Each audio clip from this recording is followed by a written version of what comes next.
For this season, mas intense ang format at labanan. Ano ang masasabi mo sa bagong level of competition?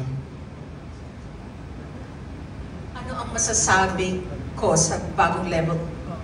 Well, first, dahil unang pagkakataon ito na nangyari sa The Clash, na merong Clash backers at saka may mga newcomers.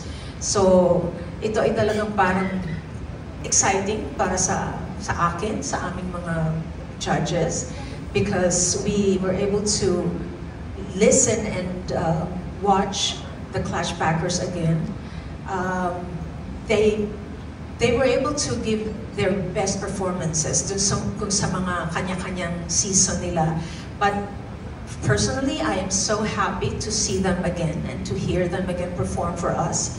And of course, meron tayong mga bagong clashers na magbibigay sa amin ng bagong talento, bagong performances. Kaya I am very excited for this season, knowing that we have new ones and ayokong sabihin old ones.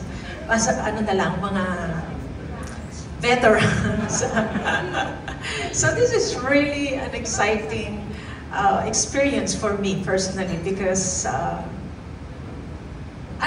nandiyan sila pareho and they're going to give their best, and I know they're going to give something new, especially sa mga Clash backers kasi they're gonna have to prove their selves again dahil alam na namin yung naging performance nila noon. So this is going to be an interesting one. Thank you. Would you say ito na ang toughest The Clash season? At saka anong katangian ng Clash champion ang hinahanap niyo?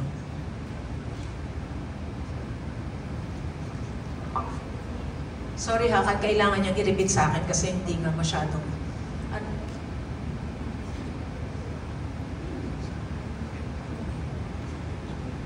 Ito na ba ang toughest? Tama ba? Tama po. Pati kung anong katangian ng Clash champion ang hinahanap niyo this time? Para sa akin sa ngayon, ito yung pinaka-toughest season. But who knows? Next year they might top this season. We'll never know because we're gonna have to do something that's going to exceed itong current season. So for now, of course, it is the toughest season for me.